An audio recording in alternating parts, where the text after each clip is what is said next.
꼼꼼씨. 꼼꼼씨는 모든 일에 꼼꼼했습니다. 그는 털끝 하나까지도 말쑥 단정하게 제자리에 두어야 직성이 풀렸습니다.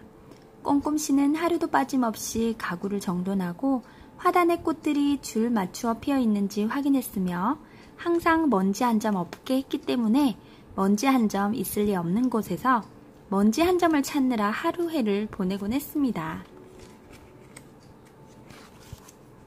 어느 맑은 날 아침, 꼼꼼씨는 아침 식사를 했습니다. 그는 먹는 것에도 무척 꼼꼼했습니다. 그는 잼 단지를 열었습니다. 에그, 먼지가 묻었잖아. 그가 놀라 소리쳤습니다. 그리고 그는 아침 내내 먼지와 잼을 서로 떼어놓는 일을 했습니다. 잼에 붙은 먼지를 떼어놓았습니다. 먼지에 붙은 잼을 떼어놓았습니다. 꼼꼼한 꼼꼼씨, 사람들은 그를 그렇게 불렀습니다. 아침 식사를 끝내고 꼼꼼씨는 정원으로 나갔습니다. 그곳에서 그는 남은 하루 내내 잔디밭 잔디들의 잎새를 똑바로 세우는 일을 했습니다. 꼼꼼한 꼼꼼씨. 그날 저녁 꼼꼼씨가 부엌에서 신발끈을 다리미질하고 있는데 밖에서 무엇인가가 우지끈 하고 무너지는 소리가 들렸습니다. 이게 무슨 소리지? 하고 그는 서둘러 밖으로 나갔습니다. 문 밖에 한 손에는 부서진 정원 문짝을 들고 다른 한 손에는 쭈그러진 가방을 들고 얼굴에는 어물쩡한 미소를 띤 지저분한 모습으로 누군가 서 있었습니다. 서둘러 씨였습니다. 아, 이런, 손만 댔는데 부서졌다고요. 그가 한 손에 정원 문짝을 든 채 말했습니다. 기절초풍하여 정원 문짝을 쳐다보던 꼼꼼씨는 말도 제대로 안 나왔습니다.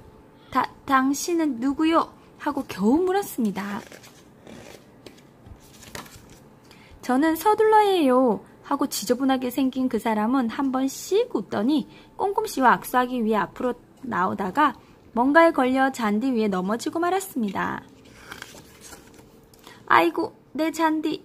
꼼꼼씨가 울부짖었습니다. 똑바로 자라는 잔디를 당신이 망쳤소. 하고 그는 땅에 엎드려 잔디풀을 하나하나 똑바로 세우기 시작했습니다.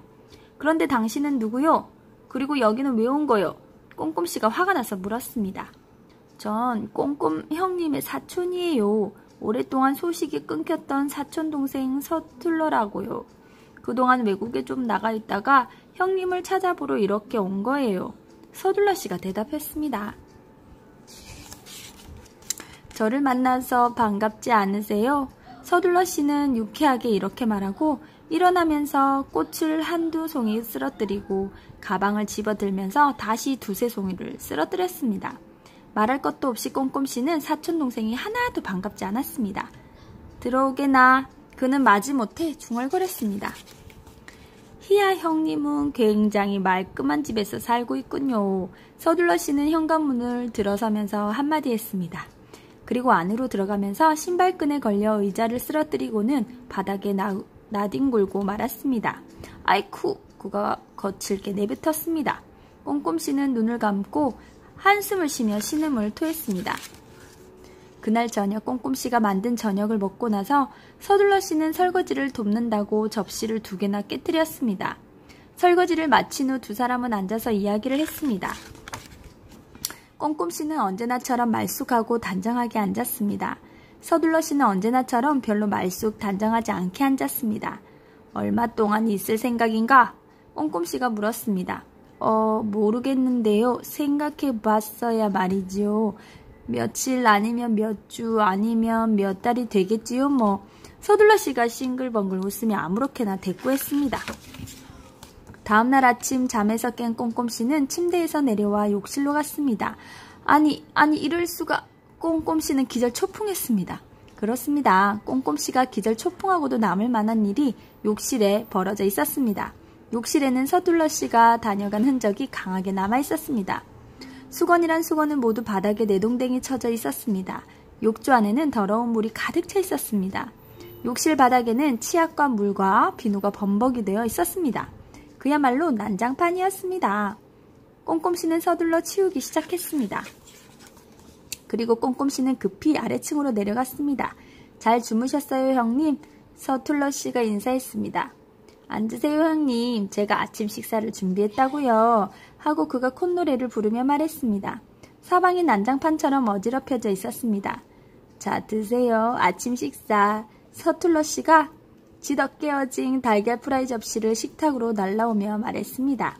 그런데 그 순간 그는 신발끈에 걸려 넘어지면서 달걀을 공중으로 날려버리고 말았습니다. 그 짓깨어진 달걀 프라이가 어찌 되었는지 아세요? 꼼꼼씨의 머리 위로 덥석 떨어졌답니다. 짓깨어져 끈적끈적하고 번질거리는 노란 달걀 프라이 곤죽. 아, 이런. 서둘러씨가 외쳤습니다. 일주일이 지나자 꼼꼼씨의 집은 전혀 꼼꼼씨의 집처럼 보이지 않았습니다. 전혀. 그러나 2주일 후 서툴러씨는 그만 가보기로 마음먹었습니다. 함께 지내게 해주셔서 고마웠어요, 형님. 서툴러씨가 꼼꼼씨에게 말했습니다. 자네와 함께 지내게 되어 즐거웠네. 꼼꼼씨가 서툴러씨에게 예의 바르게 말했습니다. 하지만 가는 걸 보니 후련하다가 그의 속마음이었습니다. 안녕히 계십시오 하고 서툴러씨는 쭈그러진 가방을 들고 떠났습니다. 잘 가게나 꼼꼼씨가 인사했습니다. 속으로는 어서 빨리 가게나 라고 했으면서도 꼼꼼씨는 분주히 집안을 치우기 시작했습니다.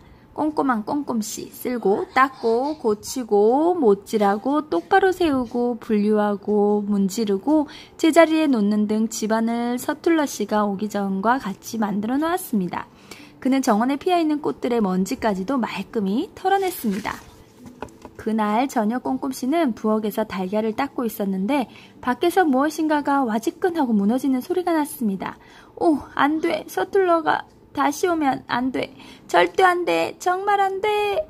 꼼꼼씨는 울부짖었습니다. 그러나 서툴러씨가 아니었습니다. 다른 사람이었습니다. 그는 꼼꼼씨 정원으로 들어오면서 문짝을 그대로 밟아 와지끈 부숴버리고 말았습니다. 항상 크고 작은 사고를 저지르고 다니는 사람이었습니다. 여러분도 전에 만났을지 모르는 사람이었습니다. 안녕하세요 하고 화당씨가 인사했습니다. 놀러왔습니다. 그가 덧붙였습니다.